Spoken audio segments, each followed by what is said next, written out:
आज हमारे साथ मौजूद हैं वॉलक्रिएट इन्वेस्टमेंट मैनेजर्स के फाउंडर राजेश फेरवानी जी। राजेश जी, बहुत बहुत धन्यवाद आज अपना कीमती समय हमें देने के लिए। सर, पहले तो ये जो ग्लोबल डेवलपमेंट हो रहे हैं उन्हीं से शुरुआत करेंगे। इस वक्त अमेरिकी बाजार रिकॉर्ड स्तर पर है, लेकिन उसके अलावा टैरिफ वॉर की भी बात की जा रही है और ऐसे में काफ़ी समय बाद हमने देखा कि इस माहौल के बीच एफआईआईज की वापस से खरीदारी धीरे धीरे शुरू होने लगी है भारतीय बाजारों में। तो ये जो पूरा इवेंट हो रहे हैं, या भारतीय बाजारों के लिए कैसे देख रहे हैं?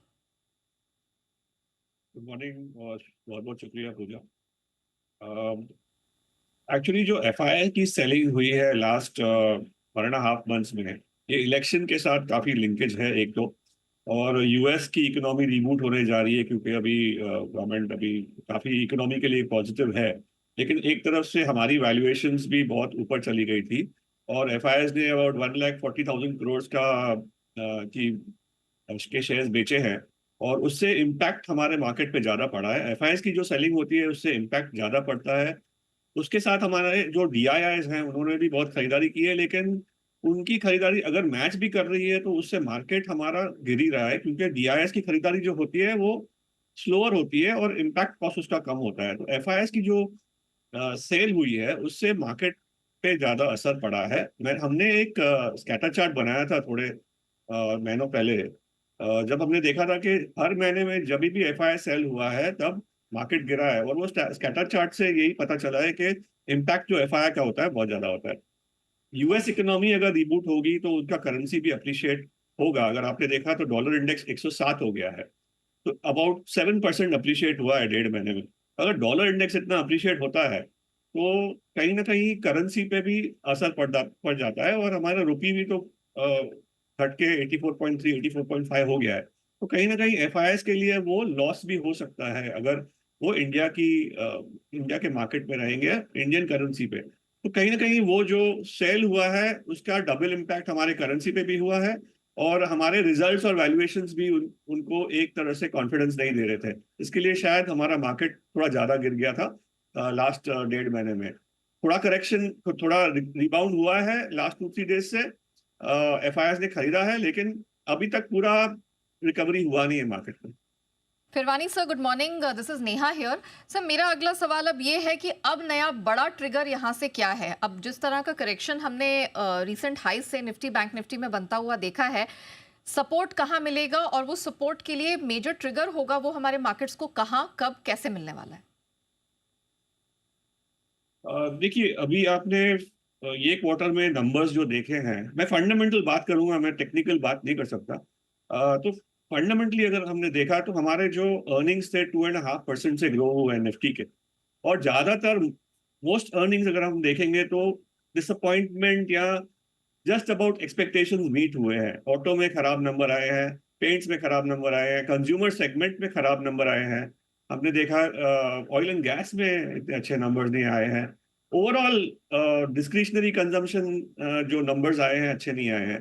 और ओवरऑल मार्केट में भी अगर हम देखें तो रिजल्ट्स कुछ एक्सपेक्टेशन से कम ही आए हैं। तो वो एक नेगेटिव ट्रिगर बन गया है मार्केट के लिए। मैं बोलता हूँ कि ब्रॉडर मार्केट के लिए ही नेगेटिव हो गया है ये। कहीं ना कहीं वो इम्पैक्ट रहेगा।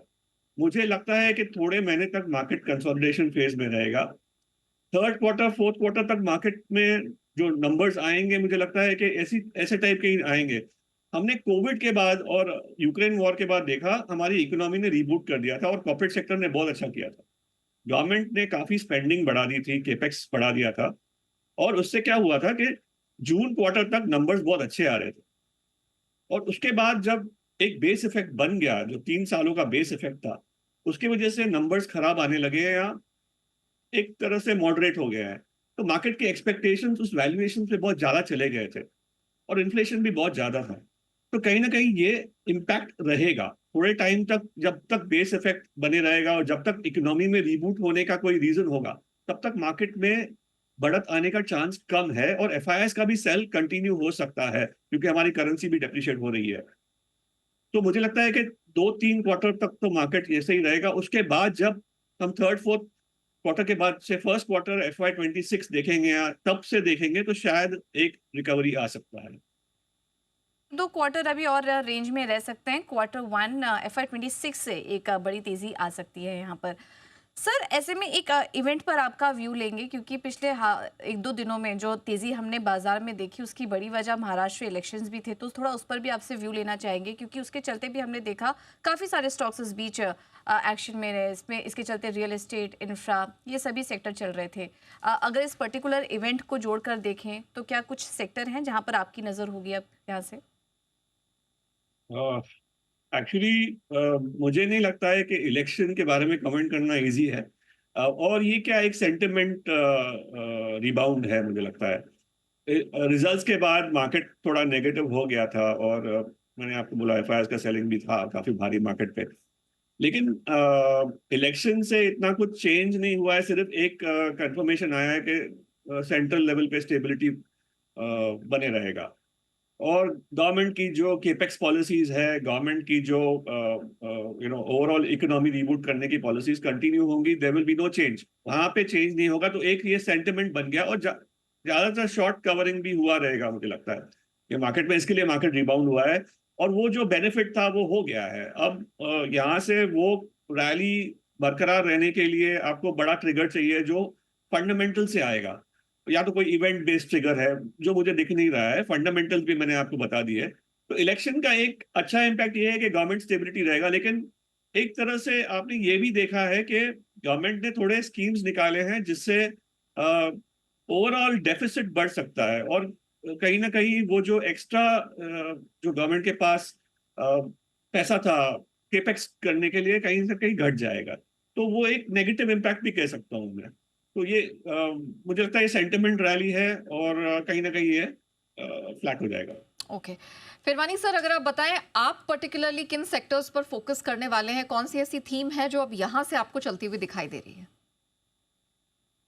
तो हमने क्या है, हमने मार्केट में वैल्यू स्टॉक्स ढूंढने की कोशिश की है। ये मार्केट में काफी स्टॉक्स महंगे हो गए हैं और अभी भी मुझे लगता है मार्केट में कोई ऐसा वैल्यू दिख नहीं रहा है कि मैं आज जाके खरीदूं, वो मार्केट है नहीं है। काफी स्टॉक्स आज भी हाई वैल्यूएशन पे चल रहे हैं, लेकिन हमारे जो पॉकेट्स ऑफ वैल्यू जो है, जैसे हमने फार्मा केमिकल्स जो सेक्टर्स ने परफॉर्म नहीं किया है लास्ट 2-3 साल से, उसमें हमने वैल्यू पॉकेट्स ढूंढे हैं। अगर हम देखें हाउसिंग रिलेटेड सेक्टर्स भी बहुत अच्छे लग रहे हैं आज के दिन पे, क्योंकि वो वहाँ पे ग्रोथ भी आ रहा है, पेनिट्रेशन लेवल्स कम है। अगर हम हाउसिंग को देखें, हाउसिंग फाइनेंस को देखें, तो पेनिट्रेशन लेवल सिर्फ 11% ऑफ जीडीपी है, ग्लोबली बहुत ज्यादा होता है। तो वहाँ पे मुझे अच्छे पॉकेट्स दिख रहे हैं मिड कैप कंपनीज में। अगर हम देखें स्पेशलिटी केमिकल्स या एग्रो केमिकल्स, इस साल रूरल इकोनॉमी थोड़ा बेटर कर सकता है क्योंकि मॉनसून्स अच्छे हुए हैं और अर्बन इकोनॉमी में स्ट्रेस है, कंजम्पशन हो नहीं रहा है। तो रूरल इकोनॉमी में जो भी प्लेयर्स हैं, जैसे एग्रो केमिकल्स हैं, मुझे लगता है टू व्हीलर्स हैं, उस सेगमेंट्स में थोड़ा रिबाउंड आ सकता है। ऑटो में जो ट्रैक्टर रिलेटेड प्लेयर्स हैं, ऑटोज हैं, ऑटो एंसिलरीज हैं, उन सेगमेंट्स में रिबाउंड आ सकता है। स्पेशलिटी केमिकल्स में पॉकेट्स हैं जो 2-3 साल से परफॉर्म नहीं किए हैं। और हाउसिंग रिलेटेड जैसे होम इम्प्रूवमेंट है, जहां पे मार्जिन इम्पैक्ट हुआ था लास्ट ईयर तक, अब गैस प्राइस कम हुआ है तो मार्जिन इम्पैक्ट शायद कम हो जाएगा। ऑयल ऑयल अभी कम होगा, तो ये क्या है कि इसके वजह से थोड़ा उनके मार्जिन इंप्रूव होंगे और वहां पे भी परफॉर्मेंस आ सकता है। तो ये 5-6 सेक्टर्स जो हमको अच्छा लगते हैं। प्लस अगर हम केपेक्स थीम देखें तो उसमें भी पॉकेट्स हैं, 2-3 अच्छी डिफेंस कंपनीज है और 2-3 अच्छे इंजीनियरिंग कंपनीज है जो हमको अच्छा। स्पेशलिटी एग्रोकेमिकल्स जैसे सेक्टर पर आप नज़र रख सकते हैं। राजेश जी, क्या ऐसे भी कोई सेक्टर हैं जो कि अब काफ़ी चल चुके हैं, वहाँ से एग्जिट कर लेना चाहिए, या कुछ सेक्टर अभी आपको नेगेटिव दिखाई दे रहे हैं? अ, देखिए, बैंकिंग में मुझे लगता है प्राइवेट बैंक्स शायद टाइम करेक्शन दिखाएंगे, क्योंकि उनके जो डिपॉजिट्स जो है आज आ नहीं रहे हैं और क्रेडिट डिपॉजिट रेशियो बहुत ऊंचा चले गया है। Plus I think best results are behind us. तो मुझे लगता है ये प्राइवेट बैंक्स थोड़े स्लो हो जाएंगे। जो एमएफआई सेक्टर है वहां पे स्ट्रेस है, तो वहां पे आई थिंक निवेश नहीं करना चाहिए नेक्स्ट 6-8 महीने में, 1 साल में। फाइनेंशियल सेक्टर में थोड़ा कॉशियस रहना चाहिए। उसके बदले से पब्लिक सेक्टर बैंक्स में ज्यादा वैल्यू दिख रहा है मुझे। और कहीं ना कहीं ऑयल एंड गैस में भी थोड़ा स्लो डाउन दिख रहा है, रिफाइनिंग मार्जिन कम हो रहा है, ऑयल प्राइस कम हो रहा है, तो कहीं ना कहीं उनको भी इम्पैक्ट पड़ सकता है। ऑटो में, फोर व्हीलर्स में स्ट्रेस रहेगा। इंटरेस्ट रेट्स आज भी कम नहीं हुए हैं, जब इंटरेस्ट रेट्स कम होंगे तो शायद फायदा होगा। अर्बन अर्बन इकोनॉमी में जो प्लेयर्स हैं, जैसे कंजम्पशन वाले हैं, कंज्यूमर ड्यूरेबल्स है या कंजम्पशन रिलेटेड कंपनीज है, वहां से हमको दूर रहना चाहिए। पेंट्स हो या एफएमसीजी हो, ये सब कंपनीज मुझे लगता है कि इनकी वैल्यूएशन भी बहुत ज्यादा है और ग्रोथ भी नहीं आ रहा है, नेगेटिव ग्रोथ आ रहा है, मार्जिन प्रेशर में है। केपेक्स रिलेटेड भी थोड़ा स्लो डाउन आ सकता है। सीमेंट में हमने बहुत खराब नंबर्स देखे हैं, मुझे लगता है ये कंटिन्यू होगा। अ, और कहीं पॉकेट्स जो है पीएसयूज के, जो हमने लास्ट टाइम बात की थी मैंने, जो अपने अर्निंग से ज्यादा चले गए हैं, वहां पे भी मुझे लगता है थोड़ा कॉशियस रहना चाहिए।